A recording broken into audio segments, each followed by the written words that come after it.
Balik tayo sa mga balita. Alam naman natin, pagka may good news, kasama natin si Zaldarriaga. Joe, magandang tanghali sa iyo. Magandang tanghali sa iyo, Congressman, pero mukhang hindi masyadong magandang balita natin. But nevertheless, kailangan natin pa rin ihatid sa ating mga tagapanood. Hindi, but holiday season, alam natin na isa sa mga pinoproblema natin, yung supply ng kuryente. As we speak, kumusta ang ating supply? Well, adequate naman, except that for this month, nagkaroon tayo ng increase of 47 centavos per kilowatt hour in terms of the rate of Meralco, the retail rate we sell to our consumers, tumaas ng 47 centavos tulad nga na nakikita nila sa screen. Tumaas kasi nagmahal sa spot market. Two factors. Isa na yon, dahilan sa nagdaang supply month, nagkaroon tayo ng 2 instances of yellow alert. So every time that happens, talaga nagkakaroon ng pressure for prices to go up the market. Pangalawa, yung tinatawag na net settlement surplus refund na pinatupad yung pinakamalaking bulto noong Setyembre, may konti yung nagdaang buwan. Ngayon, talagang, kumbaga, nag-normalize na yung rates. Okay. Wala na yung pagkukunan ng refund. So, bumalik na sa normal yung rates natin. But having said that, kung kukumpara mo naman yung rates natin, for example, April of this year, mas mababa pa rin ang mahigit piso. So hindi pa, although 47 centavos yung increase, napakababa kasi nung nagdaang buwan eh. Kaya ngayon nagkaroon ng adjustment at nag-normalize yung rates, naramdaman ng customers natin yung increase. But then, last month naman and the previous months, puro pababa naman. So, that means kinakailangan talaga nating i-manage yung consumption natin ng kuryente. Yes, we need to manage our electricity consumption. We need to prepare, especially pagpasok ng summer. I might be raising the alarm bells early, pero alam naman natin, once the bare months are over and done with, 2020 na, just around the corner, nandiyan na yung summer months. And that is where we expect rates to go up and consumption to rise as well. Okay. Tama-tama, Joe, kasi talagang hindi maiiwasan yan dahil kahit ang mga concessionaires natin ng tubig, yun na yung babala. Kasi nga po, walang pumapasok na malakas na pag-ulan nitong third quarter ng 2019 at dito sa last quarter, mukhang wala ring tatamang malakas na bagyo dito sa watershed natin sa Central Luzon, yan po sa Pampanga at saka Bulacan. So, yun ho ang dahilan kung bakit ngayon pa lang minamanage na natin ang distribution ng tubig. Ngayon, alam naman natin na pagka walang tubig, di maalinsangan, dadalasan mong paliligo. Kung dahil walang paliligo, gagamit ka ng air conditioning unit o kuryente. So, yun yung mag-shoot up ng charges natin sa kuryente. Yes, and kami kasi kung anticipated na natin yan na talagang every summer, consumption really goes higher. No? Anong diferensya? Yung mas maraming gumagamit at saka mas ratio. matagal yung Rate gamit. pala. O siguro anywhere between... Kung dating 200, pag summer, nagiging 300? May iba anywhere between 50 to 70% yung rise ng consumption. Mataas talaga. Mataas. You need to expect that. Kasi unang factor, mainit yung panahon. So yung temperatura mo requires that your appliances, lalo air conditioning units, will work double time. Pangalawa, huwag natin kalimutan, nakabakasyon yung mga bata. Isa pa yun. Mas maraming gumagamit ng household appliances. Kung dati, siguro, hindi ka nag-aircon nung tanghali. Ngayon, sa sobrang init, mag-aircon ka na. Lalo kung meron ka mga preschool. Diba? Alam naman natin, yung mga bata, they require adequate cooling. Hindi lang yun. At saka, syempre, mas madalas ang laro. Correct. Madalas ang nood. Tapos gamit ng computer, gamit ng TV, no? Sama-sama na yan eh. So kaya every summer month, nakikita mo talaga yung sipa ng konsumo. 20 to 30% on the average, tingin ko, no? Based on the last info I know. Tapos in terms of consumption, may mga bahay na talagang halos nagdodoble.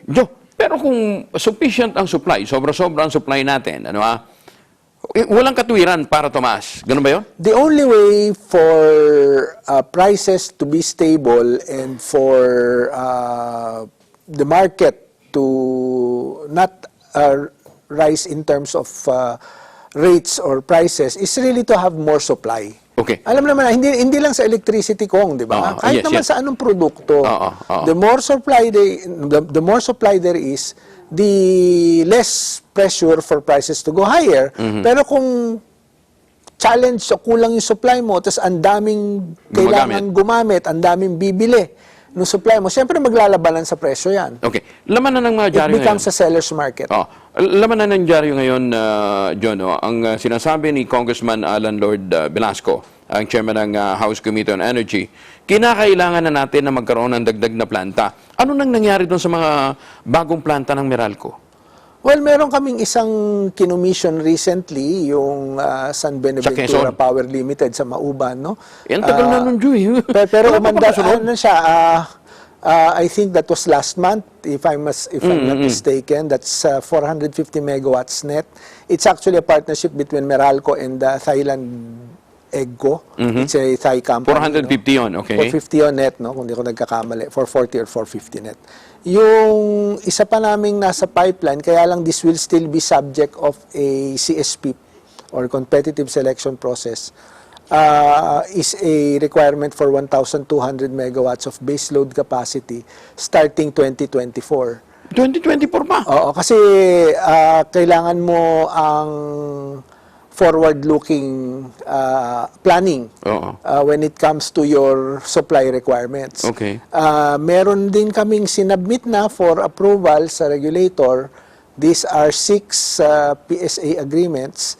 The first tranche is for yung 1,200 megawatts of baseload capacity, hopefully by December, kung magkakaroon ng desisyon, para doon sa mga mag-expire namin. Pangalawa, yung mid-merit na 500 megawatts, also to lapse in December, yung ibang mga contracts, so hopefully that can plug it in. So that's 1,700 megawatts of capacity that we are looking at. Pero outside of Meralco, meron pang ibang mga negosyante na nagpuput up din ng power gen, power producer. Well, no, I would like to echo the statement of the President, no less than our President Rodrigo Roa Duterte during the inauguration, the formal inauguration of the SBPL plant, nung sabi niya na ito yung 450 megawatts. I-emulate daw yung ginawa ng SBPL in putting additional capacity to the grid, but making sure that you take care of the environment. Okay. Parang ang importante is, although meron kang ganyang klaseng planta, kasi ito coal plant, pero kung iba yung technology niya, it's called HELE. It's an ultra supercritical coal plant utilizing HELE technology. High emission, high efficiency, low emission. Litin ko, no? HELE, high efficiency, low emission. Ano ba ibig sabihin nun? It means when you burn the fuel, it emits less carbon in the system, way below what is acceptable in the current standard set by government, by the DNR. And at the same time, it is a technology that is now being utilized solely first in the Philippines, no? But is a groundbreaking technology na masasabi natin na isa sa mga modern plants that are using that kind of technology. Pero ang coal na binibili natin, imported din. Hindi ito yung galing dito sa lokal. Yes, yes. Okay. Kaya mas malinis. Yes. Kasi mas matino yung prosesong dinaanan eh. Okay. Yes. Outside of the 450 megawatts, meron pa bang nasa pipeline na pwedeng paghugutan ng WESM kung sakasakali? I am not aware kung ano, kasi I can only speak for and in behalf of Meralco. Pero sabi ko nga, yung 1.7, andyan na, sinabit na namin for hopefully for approval. Yung forward-looking requirements namin, which is in 2024, kasi kailangan mo mag-plan ahead. Will be subject of a competitive selection process. It's an open bidding. Oo. Sana kung Meralco nakakaabot sa Mindanao, wala kaming problema.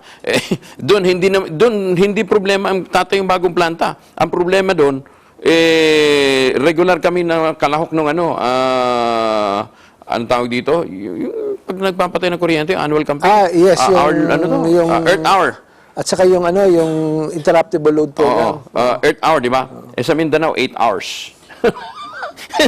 8 oras ka walang kuryente. So, ang pinangangambahan namin na baka pagpasok ng tag-init, apektado rin yung Mount Apo dahil sa nagdaang lindol.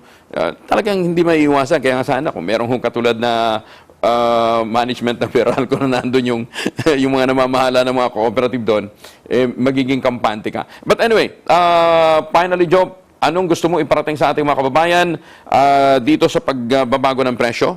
Well, let's anticipate. Are we expecting December? Well, we're hoping that December will be a better situation kasi wala na nga yung refund na naramdaman natin ngayong buwan, kaya ganun yung movement. But by December, I tingin ko dyan, it will stabilize already. Hopefully, given the supply situation we have now, that will not be as significant in terms of the number of yellow and red alerts compared to yung mga nagdaang buwan. I think mas maganda yung sitwasyon natin. Okay. And the best thing that you can do now is ayusin nyo na yung maintenance ng mga home appliance. Let's prepare for the summer months. Consumption in December, January, February, normally mababa yan kasi maganda pa yung klima. But by March hanggang June, maganda na po tayo. Make sure our appliances are in tip-top condition because we are expecting consumption to rise. Not only in terms of usage, but because the economy is growing. Yeah. I think yung huli natin, 6% yung GDP. Yes. So which means more industries, more commercial establishments will need energy to pump more production. Okay. So kakain yan sa system. Joe, balikan ko lang yung 450 megawatts. Anong lifespan nun? 50 years? 25? Kung hindi ako nagkakamali, yung contract nun is around 20 years. 20? So kinakailangan talaga mag-build ka ng build ng mga bago, no? Yes, kasi ang mga planta naman kong just like any other machine, di ba? May wear and tear. May wear and tear yan And then over the years, yung efficiency level niya bumababa. Iba yung brand new. Oo nga For example, kumpara sa isang 10-year-old. Okay. Joe, thank you ha. Maraming salamat. Thank you. Si Ginoong Zaldarriaga, Vice President ng Meralco. At yan po ang